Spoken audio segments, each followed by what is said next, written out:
Hi, Dhanesh from scale up mission.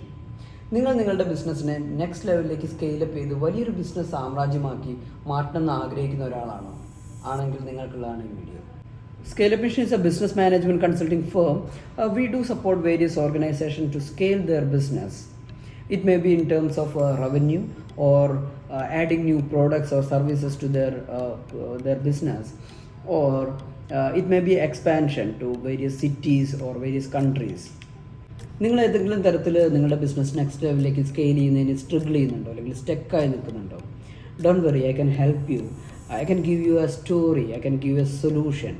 Actually scale up mission develop ചെയ്തിട്ടുള്ളൊരു മോഡലുണ്ട്, റാറോ മോഡൽ എന്നാണ് ആ model. Actually I will help you to understand what is the model and how can you practice. Okay, so don't worry, I can help you on that. ഇന്ത്യയിലെ ഏറ്റവും trusted ആയിട്ടുള്ള ഒരു ബ്രാൻഡാണ് ടാറ്റ ഗ്രൂപ്പ്. ടൈറ്റാൻ കമ്പനിയുടെ ഒരു സബ്സിഡറിയാണ് തനിഷ്കാണ് ടാറ്റാൻ കമ്പനിയുടെ ടോട്ടൽ റവന്യൂയുടെ 88% കോൺട്രിബ്യൂട്ട് ചെയ്തത്. അതായത് 450ഓളം സ്റ്റോറുകളുള്ള തനിഷ്ക് ഏറ്റവും നല്ലൊരു ബ്രാൻഡായി, ഇന്ത്യയിലെ ഏറ്റവും നല്ല ജ്വല്ലറി ബ്രാൻഡായി മാറിയിട്ടുണ്ട്. തനിഷ്കിന് ഇപ്പോൾ ഒരുപാട് സക്സസ് സ്റ്റോറീസ് ഉണ്ട് അല്ലേ? പക്ഷേ തനിഷ്കിൻ്റെ തുടക്കം അത്ര സുഖകരമായിരുന്നില്ല. വളരെയധികം പരാജയങ്ങൾ ഏറ്റുവാങ്ങിയിട്ടുണ്ട് തനിഷ്കിൻ്റെ തുടക്കം എങ്ങനെയായിരുന്നു? അവർ വളരെ സ്ട്രഗിൾ ചെയ്യുന്നൊരു സിനാരിയോയിൽ നിന്ന് എങ്ങനെയാണ് ഇത്രയും വലിയ റവന്യൂ ജനറേറ്റ് ചെയ്യുന്ന ഒരു ബ്രാൻഡായി മാറിയതെന്ന് നോക്കാം. തുടക്കമെന്ന് പറയുന്നത് മറ്റെല്ലാ കമ്പനി പോലെയും ഇനീഷ്യൽ മാർക്കറ്റ് സ്റ്റഡിയും അതുപോലെ കോമ്പറ്റേറ്റീവ് അനാലിസിസും ബാക്കി എല്ലാ സോട്ട് അനാലിസിസിനും ശേഷമായിരിക്കും ഒരു കമ്പനി തുടങ്ങിയത്. അപ്പോൾ ആദ്യത്തെ മാർക്കറ്റ് സ്റ്റഡീനെ പറ്റി നമുക്ക് നോക്കുകയാണെങ്കിൽ ഏറ്റവും പൊട്ടൻഷ്യലായിട്ടുള്ള ഒരു മാർക്കറ്റുള്ള സമയത്താണ് ആക്ച്വലി തനിഷ്ക് സ്റ്റാർട്ട് ചെയ്യുന്നത്. അതായത് ഇന്ത്യൻസ് വളരെയധികം സ്വർണത്തിനെ സ്നേഹിക്കും, അതൊരു ഇൻവെസ്റ്റ്മെൻറ്റായി കാണുകയും ചെയ്യുന്ന ഒരു സാഹചര്യമായിരുന്നു ആ സമയത്തും ഉണ്ടായിരുന്നത്. അതോടൊപ്പം കോമ്പറ്റേറ്റീവ് അനാലിസിസ് എന്നുള്ള ഒരു സിനാരിയോ എടുക്കുകയാണെങ്കിൽ നല്ല ബിഗ് പ്ലെയേഴ്സ് ഒന്നും തന്നെ ഫീൽഡിൽ ഉണ്ടായിരുന്നില്ല. ഇന്ത്യയിലെ ആദ്യത്തെ ചെയിൻ ഓഫ് ജ്വല്ലേഴ്സ് ആണ് ആക്ച്വലി തനിഷ്ക്. മറ്റൊന്ന് നോക്കുകയാണെങ്കിൽ നല്ല ഫ്രീ ആയിട്ടുള്ള അല്ലെങ്കിൽ നല്ല എക്സ്പേർട്ടായിട്ടുള്ള ലേബേഴ്സ് ആ ഒരു സാഹചര്യത്തിൽ ഉണ്ടായിരുന്നു. അങ്ങനെ തനിഷ്ക് സ്റ്റാർട്ട് ചെയ്യാണ്. അതായത് ആ മാർക്കറ്റിൽ ലോക്കൽ പ്ലെയേഴ്സ് മാത്രമുള്ള ഒരു മാർക്കറ്റിലേക്ക്, ഇത്രയും ബിസിനസ് പൊട്ടൻഷ്യലുള്ള ഒരു മാർക്കറ്റിലേക്ക്, ഏറെക്കുറെ നല്ല ഡിസൈനുകളൊന്നും ഇല്ലാണ്ടിരുന്ന ഔട്ട്ഡേറ്റഡ് ഡിസൈനുകൾ മാത്രം ഉണ്ടായിരുന്ന ഒരു മാർക്കറ്റിലേക്ക് ടാറ്റ തനിഷ്കുമായിട്ട് വരികയാണ് അല്ലേ? അപ്പോൾ തനിഷ്ക് കൊണ്ടുവരുന്നത് വളരെ വളരെ വളരെ നല്ല ഡിസൈനുകളാണ്. അതോടൊപ്പം അവർ സ്റ്റാർട്ട് ചെയ്യുന്നത് തന്നെ 18K ക്യാരറ്റ് ഗോൾഡിലാണ് അവർ സ്റ്റാർട്ട് ചെയ്യുന്നത്. വളരെ ഉറപ്പോട് കൂടിയിട്ടുള്ള ഒരു ജ്വല്ലറി ആഭരണങ്ങൾ ഉണ്ടാക്കാൻ വേണ്ടിയിട്ട് തനിഷ്ക് ശ്രദ്ധിച്ചിരുന്നു. വളരെ നല്ല ഡിസൈനുകൾ ഉണ്ടാക്കാൻ വേണ്ടി ശ്രദ്ധിച്ചിരുന്നു. തനിഷ്ക് തുടങ്ങിയത് വളരെ വളരെ പൊട്ടൻഷ്യലുള്ള മാർക്കറ്റിലാണെങ്കിൽ പോലും ആക്ച്വലി അവർ ഇനീഷ്യൽ കാലഘട്ടങ്ങളിൽ തീരെ ഫുട്ഫോൾ ഇല്ല, എന്ന് വെച്ചാൽ കസ്റ്റമർ തീരെ വരുന്നില്ല, സെയിൽ തീരെ കുറയുന്നത്, വളരെയധികം സ്ട്രഗിൾ ചെയ്യുന്ന ഒരു സിനാരിയോയിലേക്ക് മാറി. അങ്ങനെ ആദ്യ വർഷങ്ങളിലെല്ലാം അവർ ഒരു പക്ഷേ ഇനി ബിസിനസ് ഒരു സ്റ്റക്കാവുന്ന സിനാരിയോയിലേക്ക് പോകുന്നു, വളരെയധികം സ്ട്രഗിൾ ചെയ്യുന്ന സിനാരിയോയിലേക്ക് പോകുന്നു, ബിസിനസ് ഭയങ്കരമായിട്ട് നഷ്ടത്തിലേക്ക് പോകുന്നു. ഇനി ഈ ബിസിനസ് ക്ലോസ് ചെയ്യുന്നു എന്ന് ആലോചിക്കുന്ന ഒരു സാഹചര്യത്തിൽ വരുന്നു. ഒരുപക്ഷെ നിങ്ങളും ഇത്തരം സിനാരിയോയിലൂടെ കടന്നു പോയിട്ടുണ്ടാവാം. പല പ്രശ്നങ്ങളായിരിക്കാം ചലഞ്ചായിട്ട് വന്നിട്ടുണ്ടാവുക. ഒന്നുകിൽ ഒരു പക്ഷേ ബിസിനസ് ഡെവലപ്പ് ആവാത്ത സിനാരിയോ ഉണ്ടാവാം, അല്ലെങ്കിൽ നമ്മൾ എക്സ്പെക്ട് ചെയ്ത രീതിയിൽ ടീം സെറ്റ് ആവാത്ത പ്രശ്നങ്ങളുണ്ടാവാം. അങ്ങനെ നിരവധി ചലഞ്ചുകൾ ഒരു ബിസിനസ്മാനെ സംബന്ധിച്ചുണ്ടാവാം. സുഖമായിട്ടും ഞാൻ ഇന്ന് ഇവിടെ ഒരു റാറോ മോഡൽ ഞാൻ ഇൻട്രൊഡ്യൂസ് ചെയ്യാം. ഈ റാറോ മോഡൽ എന്താണെന്നുള്ളത് പറയാം. റാറോ മോഡൽ എന്ന് പറയുന്നത് സ്വാഭാവികമായിട്ടും നമ്മളുടെ ഇപ്പോൾ ഉള്ള റിയാലിറ്റി എന്താണെന്നുള്ളത് കൃത്യമായിട്ട് നിങ്ങൾ മനസ്സിലാക്കുക. എന്നിട്ട് നിങ്ങളുടെ റിയാലിറ്റി മനസ്സിലാക്കണമെങ്കിൽ സ്വാഭാവികമായിട്ടും നിങ്ങൾക്ക് അതിനും ഒരുപാട് ടൂൾസുകൾ, ഇപ്പോൾ സോട്ട് അനാലിസിസ് വളരെ സിമ്പിളായിട്ടുള്ള ഒരു ടൂളാണ്. അങ്ങനെ സോട്ട് അനാലിസിസിലൂടെയൊക്കെ നിങ്ങളുടെ ഇപ്പോൾ ഉള്ള ആക്ച്വൽ സിനാരിയോ നിങ്ങൾ മനസ്സിലാക്കുക. അതിനുശേഷം നിങ്ങൾ നിങ്ങൾക്ക് നല്ലൊരു ഗോൾ സെറ്റ് ചെയ്യുക എന്നുള്ളതാണ്. പിന്നീട് ആ ഗോളിലേക്ക് നിങ്ങൾ എത്തിപ്പെടണമെങ്കിൽ നിങ്ങളെ മോട്ടിവേറ്റ് ചെയ്യുന്ന ഒരു റീസൺ കണ്ടുപിടിക്കണം. ആ റീസൺ ആയിരിക്കണം നിങ്ങളുടെ ഉറക്കം കെടുത്തുന്ന, അല്ലെങ്കിൽ അത്രയും അധികം നിങ്ങളെ പാഷനേറ്റ് ആയിട്ട് നിങ്ങൾ അതിന് വേണ്ടിയിട്ട് ഓടണം. നമ്മൾക്ക് ഈ റാറോ മോഡൽ ഒന്ന് തനിഷ്കിൻ്റെ കേസിലൊന്ന് അപ്ലൈ ചെയ്ത് നോക്കാം. റാറോ മോഡലിൽ ആദ്യം നമ്മൾ ചെയ്യേണ്ടത് റിയാലിറ്റി എന്താണെന്നുള്ളത് ചെക്ക് ചെയ്യുക എന്നുള്ളതാണ്. ഇപ്പോഴത്തെ ആക്ച്വൽ സിനാരിയോ എന്താണെന്നുള്ളത്. നിങ്ങൾക്കും ഇതേപോലെ തന്നെ നിങ്ങളുടെ ബിസിനസ്സിൻ്റെ ഒരു ആക്ച്വൽ സിനാരിയോ എന്താണെന്നുള്ളത് നോക്കാം. അതിന് മറ്റൊരു ടൂളിലൂടെ നമുക്ക് ഉപയോഗിക്കാൻ പറ്റും റിയാലിറ്റി ചെക്ക് ചെയ്യുന്നതിന് SWOT അനാലിസിസ് അല്ലേ. നിങ്ങളുടെ ഇപ്പോൾ ഉള്ള ബിസിനസ്സിൻ്റെ സ്ട്രെങ്ത്തുകൾ എന്താണ്, നിങ്ങളുടെ വീക്ക്നെസ്സുകൾ എന്താണ്, നിങ്ങളുടെ ഓപ്പർച്യൂണിറ്റീസ് എന്താണ്, നിങ്ങളുടെ ത്രെഡ്സ് എന്താണെന്നുള്ളത് നോക്കാം. ഇപ്പോൾ തനിഷ്കിനെ സംബന്ധിച്ചാണെങ്കിൽ അവരുടെ സ്ട്രെങ്ത് എന്ന് പറയുന്നത് അവരുടെ അത്രയും വലിയൊരു ബ്രാൻഡാണ്, ഒരുപാട് സ്റ്റോഴ്സുകളുണ്ട്, അവരുടെ സംബന്ധിച്ച് ഒരുപാട് സ്ട്രെങ്ത് ഉണ്ട്. പക്ഷേ വീക്ക്നെസ്സിലേക്ക് കടക്കുമ്പോഴാണ് സ്വാഭാവികമായിട്ടും കസ്റ്റമർ ബേസ് ഇല്ല എന്നുള്ളൊരു ആക്ച്വൽ സിനാരിയോ ഉണ്ട് അല്ലേ. അതോടൊപ്പം കസ്റ്റമേഴ്സിൻ്റെ ഇടയിൽ ട്രസ്റ്റ് ഇല്ല എന്നുള്ളൊരു സിനാരിയോ ഉണ്ട്. പിന്നെ ഒരു കോർപ്പറേറ്റ് ഭീമനാണ് എന്നുള്ളതിന് കൊണ്ടുവരുന്ന ആളുകൾക്ക് തനിഷ്കിലേക്ക് പോകാനുള്ള ഒരു റിലക്റ്റൻസ് ഉണ്ടായിരുന്നു. അതേപോലെ തന്നെ ഓപ്പർച്യൂണിറ്റീസ് ആണെങ്കിൽ നേരത്തെ നമ്മൾ കണ്ടു അവരുടെ കയ്യിൽ ആ ഒരു മാർക്കറ്റിൽ ഒരുപാട് ഓപ്പർച്യൂണിറ്റീസ് ഉണ്ട്. ഒരു ട്രസ്റ്റ് ബിൽഡ് ചെയ്ത് കഴിഞ്ഞാൽ ടാറ്റ പോലുള്ളൊരു ബ്രാൻഡുകളിലേക്ക് ഒരുപാട് ആളുകൾ വരും, നല്ല ഓപ്പർച്യൂണിറ്റീസ് ഉണ്ട്. ഇനി തനിഷ്കിൻ്റെ കേസിൽ നമ്മളുടെ ത്രെഡ്സുകൾ എന്തൊക്കെയാണെന്നുള്ളത് നോക്കാം. സാധാരണ ജനങ്ങളെല്ലാവരും സ്വർണം വാങ്ങാൻ വേണ്ടിയിട്ട് ഡിപ്പെൻഡ് ചെയ്തിരുന്നത് അവർക്ക് ഏറ്റവും ട്രസ്റ്റഡ് ആയിട്ടുള്ള അവരുടെ വർഷങ്ങളായി അവർ വാങ്ങിക്കൊണ്ടിരുന്ന ഒരു ലോക്കൽ സ്വർണ്ണ കടകളുണ്ടായിരുന്നു.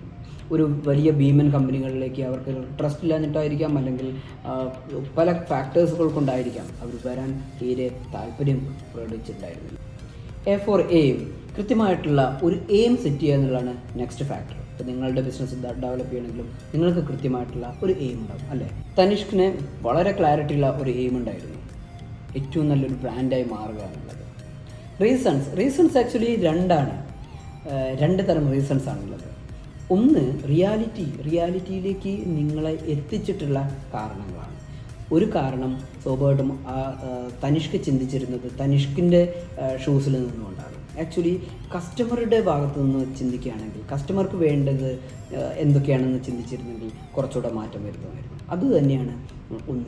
കസ്റ്റമർ എക്സൈറ്റ് ചെയ്യിക്കുന്ന കാരണം ഒന്നും തന്നെ തനിഷ്കിൽ ഉണ്ടായിരുന്നില്ല എന്നുള്ളതാണ് കസ്റ്റമറുടെ ഫുട്ഫോൾ കുറയാനുള്ള ഒരു കാരണം. രണ്ടാമത്തെ കാരണം, കസ്റ്റമറെ സംബന്ധിച്ച് ഒരു മിഥ്യാധാരണ ഉണ്ടായിരുന്നു.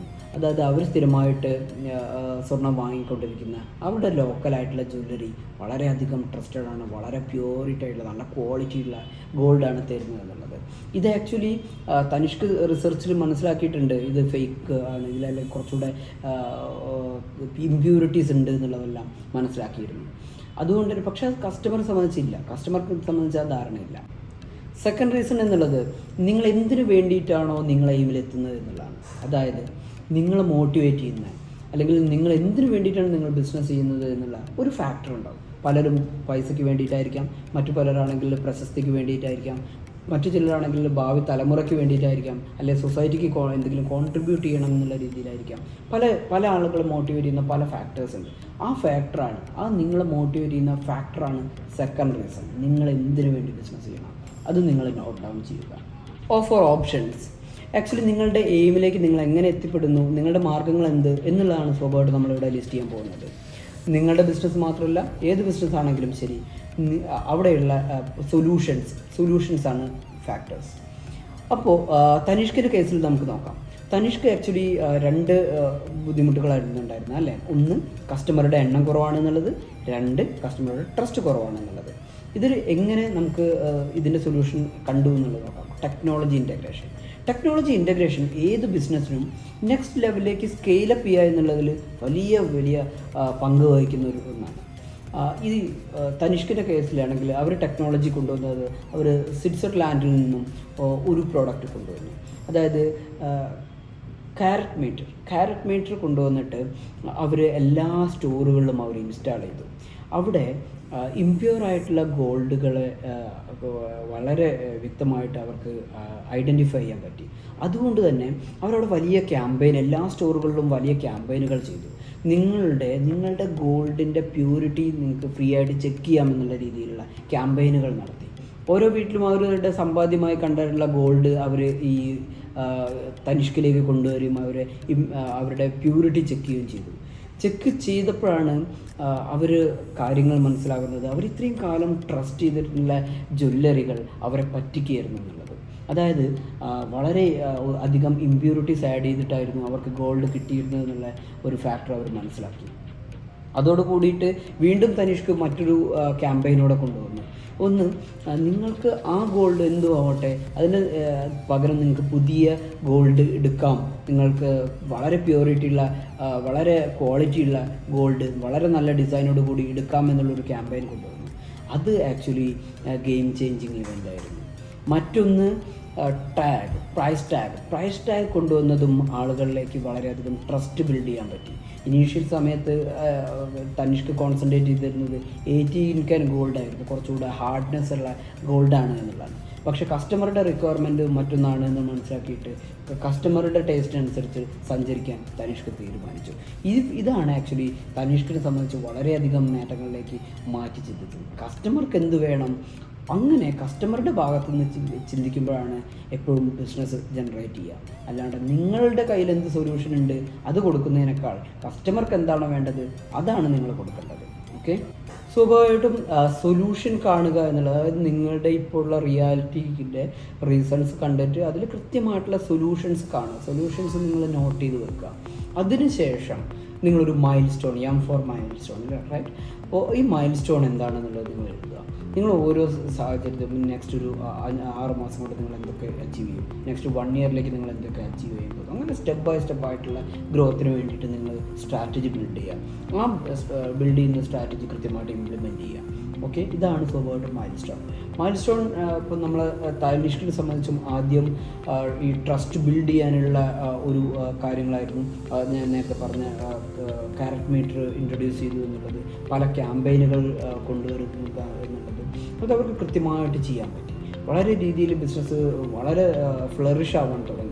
അതിനുശേഷം വീണ്ടും ഡെവലപ്പ് ചെയ്യാൻ വേണ്ടിയിട്ടുള്ള പല മോഡൽസുകൾ, അവർ പല ടാർഗറ്റ് ഓഡിയൻസിന് വേണ്ടിയിട്ടുള്ള പല പ്രൊഡക്റ്റുകളും അവർ ഇൻട്രൊഡ്യൂസ് ചെയ്യാൻ തുടങ്ങി.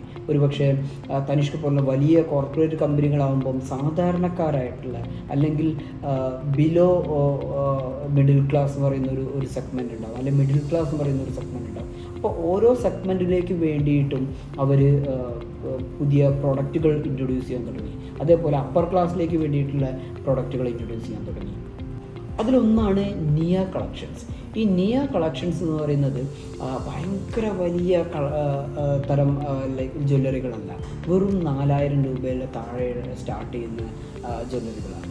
അതായത് ഭയങ്കര വളരെ ലൈറ്റായിട്ട് ഓഫീസിലൊക്കെ പോകുമ്പോൾ ഉപയോഗിക്കാൻ പറ്റുന്ന ടൈപ്പ് ഓഫ് അങ്ങനെയുള്ള ടാർഗറ്റ് ഓഡിയൻസ് ഉണ്ടാവില്ല. അപ്പോൾ അവർക്ക് വേണ്ടിയിട്ടുള്ള കളക്ഷൻസ് സ്റ്റാർട്ട് ചെയ്തു.